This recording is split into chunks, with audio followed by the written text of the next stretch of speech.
नमस्कार। Kairana bar association का अध्यक्ष के रूप में 26 बार प्रतिनिधित्व करने वाले बाबू कौशल प्रसाद जी के जीवन एवं कर्मों पर आधारित तथ्यात्मक पुस्तक कंटक पथ पर नंगे पाँव की अगली कड़ी को लेकर आज हम फिर से उपस्थित हैं।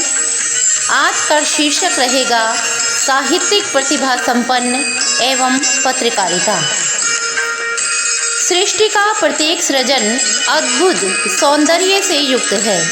मानव सृष्टि की सर्वोत्तम रचना है जो स्वयं रचनात्मक प्रतिभा से युक्त है। जैसा कि विदित है कि रचनात्मकता से तात्पर्य कुछ नया सृजन करने की क्षमता से है। रचनात्मकता व्यक्तिगत व व्यावसायिक दोनों ही उद्देश्यों के रूप में प्रकट होती है। बाबू कौशल प्रसाद जी की रचनात्मकता साहित्यिक आलेखों, काव्य रचनाओं के साथ साथ वकालत के व्यवसाय हेतु तैयार विभिन्न विधिक प्रारूपों के रूप में सर्वत्र परिलक्षित होती है। बाबू कौशल प्रसाद जी को लेखन का गुण विरासत में प्राप्त हुआ। बाबूजी ने जिन पंडित शिव प्रसाद जी की 7वीं पीढ़ी में जन्म लिया, उन शिव प्रसाद जी द्वारा फारसी में लिखित पुस्तक आज भी कस्बा कांदला के प्रतिष्ठित व्यक्तित्व माननीय मौलवी राशिद साहब के पुस्तकालय में संजो कर रखी गई हैं।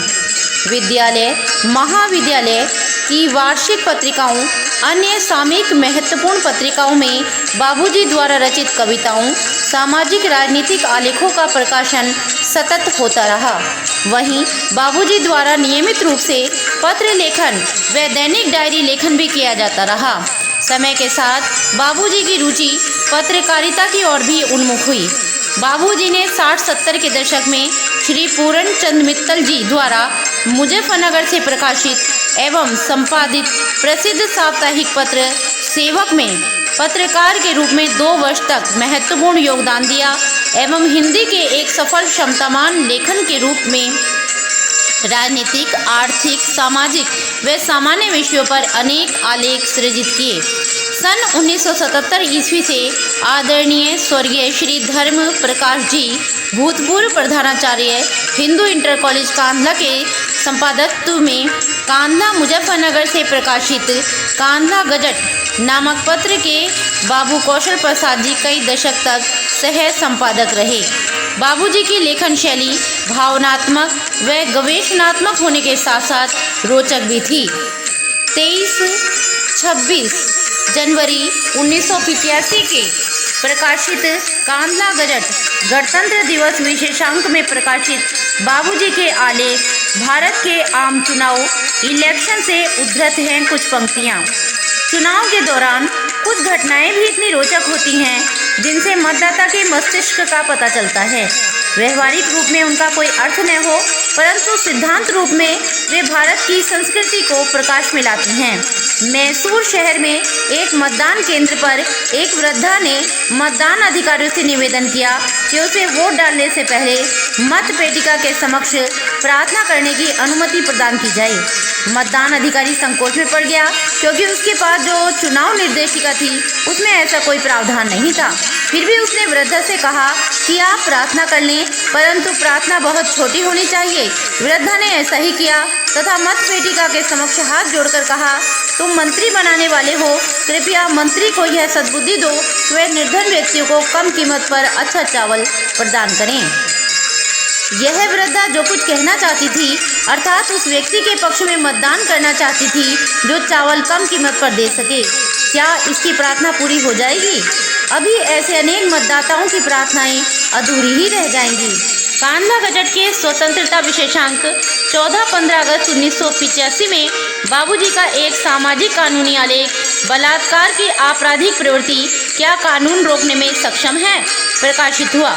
इस आलेख में बाबूजी ने बलात्कारियों के लिए कठोर कानून व एकमात्र मौत की सजा दिए जाने की मांग की थी, जो वर्तमान परिस्थितियों में भी सटीक प्रतीत होती है।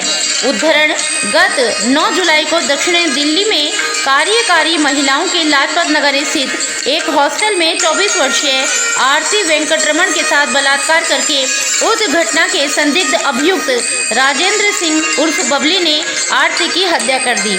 ऐसे मामलों में कानून का अत्यंत कठोर होना आवश्यक है तथा ऐसे अपराधी जो विवश महिला के साथ बलात्कार करके उसकी हत्या करते हैं उन्हें केवल मौत की सजा मिलनी आवश्यक है, जिससे भावी अपराधियों को भविष्य में ऐसा अपराध करने का परिणाम ज्ञात हो सके। भारत में तीव्र गति से बढ़ती हुई जनसंख्या को देखते हुए महिलाओं के साथ ऐसे घृणित अपराधों के घटित होने की संभावनाएं और अधिक प्रबल हो सकती हैं। अतः ऐसी स्थिति में बलात्कार के संबंध में वर्तमान कानून के कठोर दंड की परिभाषा को व्यवहारिक बनाना आवश्यक होगा, नहीं तो कानून केवल किताबों के पन्नों तक सीमित होकर ही रह जाएगा। बाबू कौशल प्रसाद जी ने लोकमंच आदि जैसे पंजीकृत संस्था के माध्यम से कला और संस्कृति को एक नया आयाम प्रदान करने में अपनी भूमिका निभाई थी।